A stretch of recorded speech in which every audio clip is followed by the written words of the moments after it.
bab naon aya nu nyulusup ka jero hate teu bisa dibobodo, teu bisa di naon gitu ngaranna dibohongi, aya sesuatu nu asup sehingga beda ka diri urang.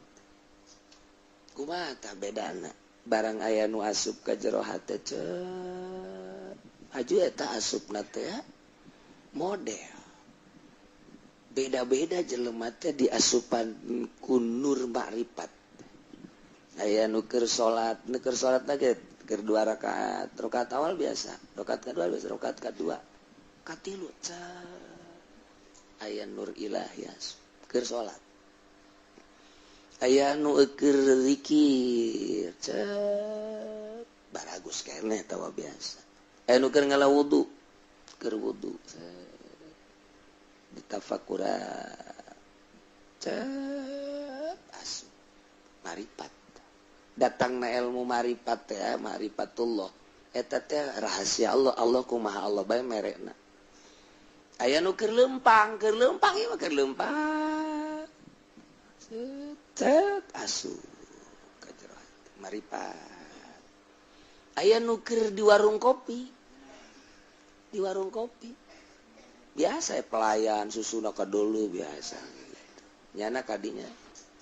ngopi biasa tadi wali kunaon ngopi di dinya nya. Ternyata emang eta rahasia Allah asup. Aya nu keur ngedeng memesare asup. Aya nu keur sare ieu mah diberena. Keur sare dibere ku Allah impian, roh urang keluar. Sanggeus keluar kapanggihlah sesuatu anu takjub ajib anu luar biasa. Mungkin kapanggih jeung wali, mungkin kapanggih jeung ulama dan lain sebagainya. Hudang sare teh celecep hate teh beda. Itulah. Nyelecep ka jero hate. Can kaharti cenah kiai atuh mal kaharti siapa aja yang potongan peda jinganan itu hati kumaha.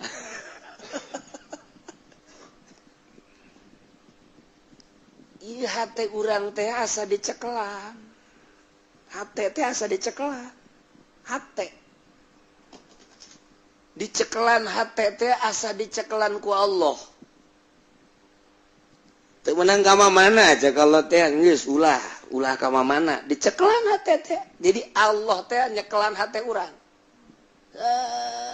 Ulah dibayangkeun belah mana Allah nyekelanana. Ieu keur bahasa doang atuh kumaha ngomong atuh. Sehingga teu oyag-oyagan lantaran dicekelan ku Gusti Allah teu oyag ketika ayana naon teh ulah nu kitu mah ayana ulah gitu enak ulah dicekelan ku Gusti Allah nyulusup nur ilahi marifatullah. Nah, kesimpulanana mah ketika ma'rifat khoso halatun idza wasala abdu summi arifan billah khususiyah ngaranna. Aya anu terasa hate nu dicekelan, aya nu terasa roh nu dicekelan. Tergantung kumaha tahapan-tahapan kawalianana. Sehingga nyana diraksa ku Gusti Allah. La yazalu abdi yataqarrabu ilayya bin nawafil hatta uhibba. Wa idza kuntu ahbabtuhu qultu ainahu wa udzulahu. Dan lain sebagainya. Lamun aing geus ngajagaan berarti seakan-akan aing nu jadi matana, aing nu jadi celina, aing nu jadi sungutna, aing nu jadi leungeuna, aing nu jadi sukuna. Kumaha aing bae? Jadi diraksa ku Gusti Allah. Urang mah kuari urang ye. Kan ngahaja urang mah hayang ulah neuleuh ka awewe mata urang nu berusaha capek. Urang embung ngadengekeun musik-musik lantaran cek tekad urang teh alatul lahwi. Alatul malahi teh haram teh istima'na. Nah, kuari urang berupaya urang embung ngadengekeun capek. Tapi ketika Allah mah penuh ngaraksana. Allah anu ngajaga anak ketika orang nele cak Allah ulah didelok aya musik ulah didengekeun aya nu ngomongkeun ulah didengekeun Allah teh nu ngajaga atuh urang hampang nu mata kurang mah kos selang layangan tek layangan ngaler ngidul kumaha angin nu mawa jeung kumaha dikenyetkeunana geus eueuh ikhtiar belani jeung geus malah ikhtiar tah nu mantak di dieu lah dipermasalahkeun ikhtiar teh ajang nempelkeun ganjaran kok geus teu make ikhtiar atuh wali mah teu hayangeun ganjaran emang wali hayangeun ganjaran atuh henteu kasiksaan sieun henteu kaganjaran teu hayang dicaritaan sorga kitu nya nama tuh keom bae sepira sorga teh mah dadamelan Gusti Allah lah jang naon aing mah mendingan ngeunyeun sorgana. Jadi wali mah geus eueuh ikhtiar lantaran geus eueuh jang nempelkeun ganjaran sebab di dirina geus teu hayangeun ganjaran.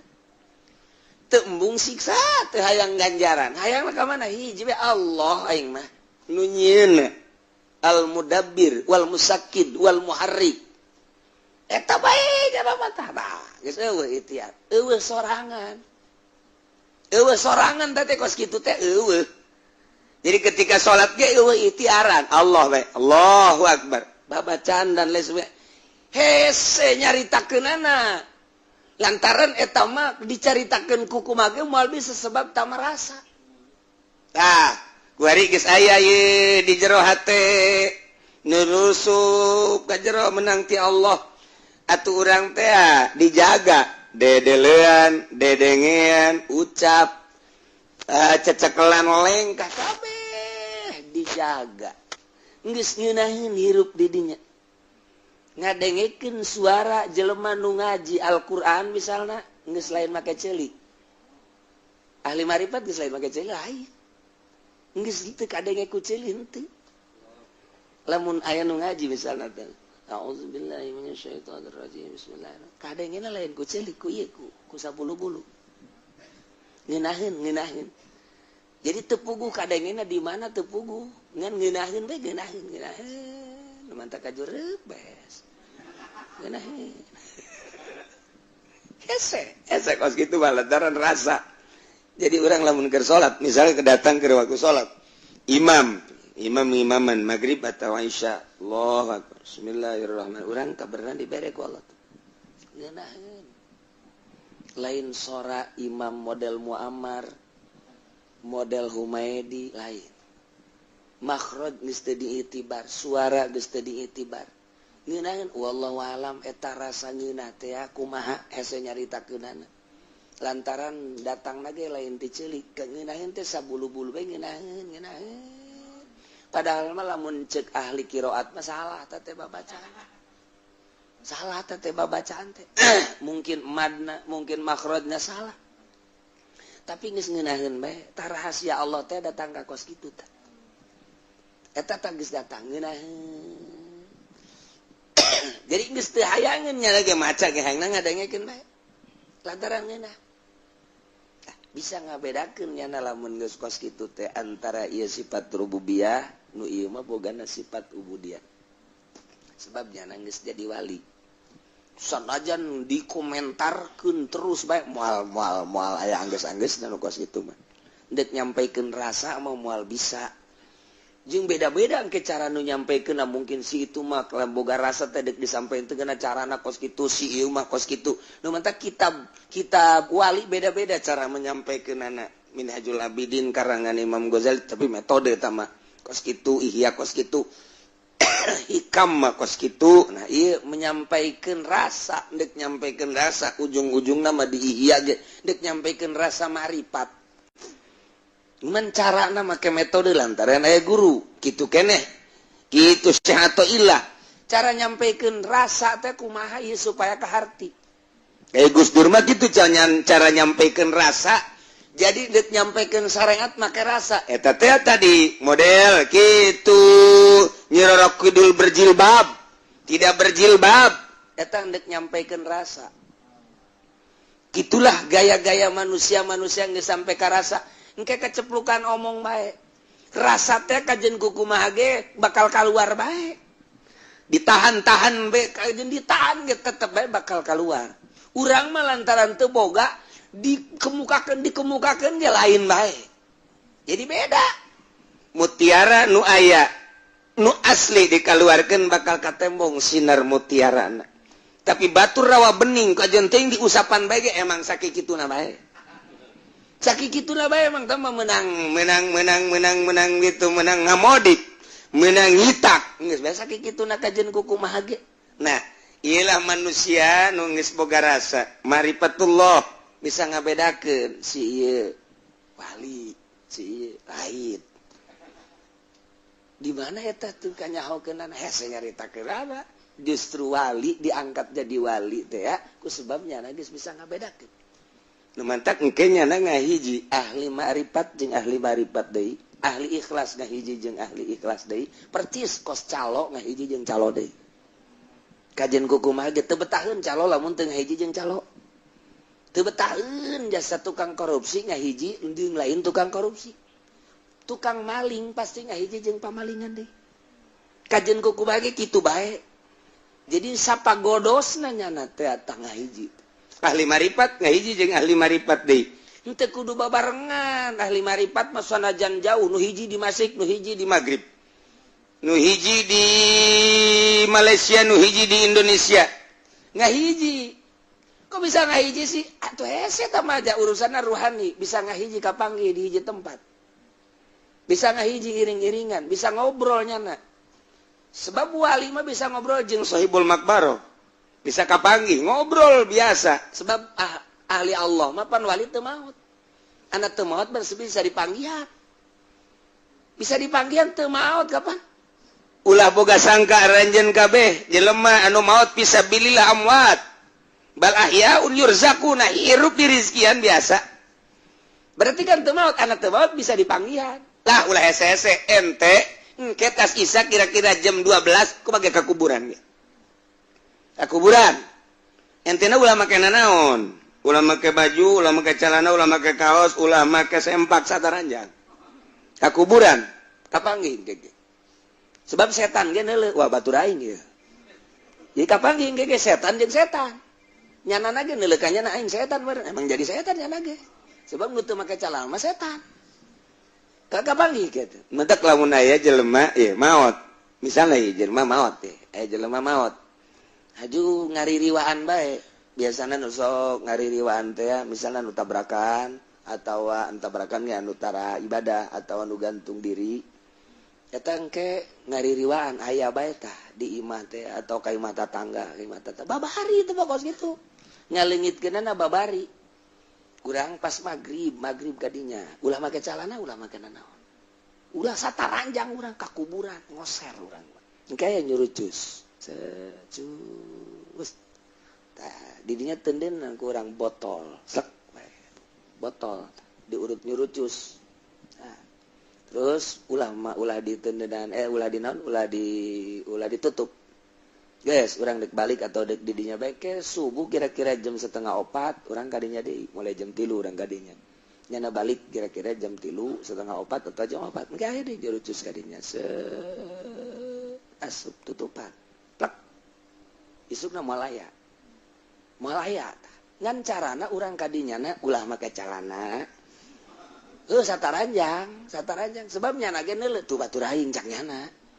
batur aing tuh tapi lamun urang make calana bae katuh moal wae manusa cak nyana keneh tah cak nyana lelembutannya ngomong lelembutannya cek lelembutan itu mah jelema sebab make calana lamun urang geus make calana teh make kaos sataranjang itu batur aing cak nyana teh urang moal aman mantak nu sataranjang eta sebenarnya eta nunggu sekadar itu sebenarnya mah nah ieu urang teh ayangnya lelembutan teh sok ka kuburan kapanggih urang eta lelembutan ngan lelembutan secara umum ku ari mah lelembutan secara khusus urangna biasa kieu ngan lelembutan urangna geus murni geus suci geus aya nur ilahian atuh bakal kapanggih geus urang jadi ka kuburan ge geus Assalamualaikum salam hei apa kabar baik-baik saja gimana di kuburan kabarnya baik-baik bawa oleh-oleh dong ke sini ngobrol biasa urang jeung ahli kubur teh ngobrol eta lelembutan urang bisa ngabedakeun. Nah mantap ieu istimewa ieu cek Syekh atau ilah dina kitab hikam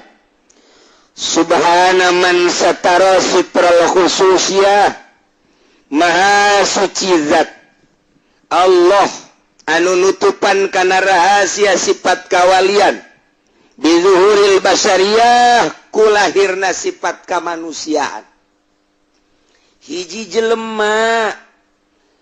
eta teh manusia dahar nginum sifat manusia sare sifat manusia numpakan pamajikan sifat manusia eta sifat manusia jang naon eta kos kitu tah sifat manusia dahar nginum sare jima jang nutupan rahasia Allah ternyata di jelema nusok dahar nusok nginum nusok jima orang ditendenan sifat rububiyah diasupan ku Gusti Allah ka jero hatena celecep ayalah sifat rububiyah jadilah nyana wali eta sifat kawalian teh geus aya sifat rububiyahan moal diangkat jadi wali nyana lamun resepeun keneh kana dunia moal diangkat jadi wali nyana lamun masih kene ibadahna hayang katangen ku manusia butuh ka manusia jang alam moal diangkat jadi wali nyana lamun masih kene aya ujub aya takabur berarti geus eueuh nanaonan di jero hatena nu ayangan sifat Allah doang nu aya teh Gusti Allah di jero hatena diberela marifat ku Gusti Allah eta marifat nu aya di jero hate hamba Allah nu diangkat jadi wali ditutupan ku sifat manusia dahar mah biasa nginum mah biasa maha suci zat Allah anu geus tutupan kana rahasia khususnya yakni sifat kawalian anu aya di jero hate dibungkus rapi ku sifat kemanusiaan jelema biasa tapi nu beda jero hatena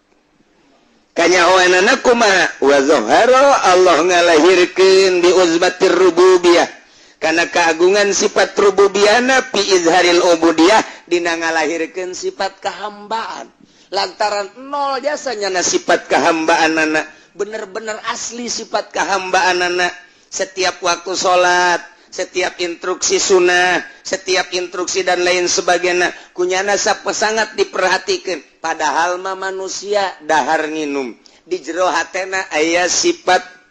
kepangeranan rububiyah dilimpudan ku Gusti Allah dibungkus maka sifat basyariah kanyahoanana keagungan rububiyah dilahirkan ku sifat kehambaan dirina pentingna tarasare di mana-mana nek datang waktu sholat nyana geus siap-siap kemudian manehanana teu eureun-eureun maca Quran Imam Syafi'i imam maca Quran bulan Ramadan teh sabulan Ramadan 60 kali tamat sabulan Ramadan 60 kali tamat eta teh di jero salat di jero salat Imam Syafi'i bulan Ramadan di jero salat 60 kali tamat masyaallah moal kaotakan ku urang sebab eta mah sifat rububiyah amrun khariqun lil adat dipaksakeun ge urang moal bisa kajen ku kumaha moal bisa tah mah sebab amrun khariqun lil adat baca Quran teh geus geus moal kaudag ku urang ku pikiran biasa hitung make per menit moal bisa kajen ku kumaha ge tah ieu lah geus aya rububiyah di jero ieu ngobrol ge geus lain jeung manusia jeung Gusti Allah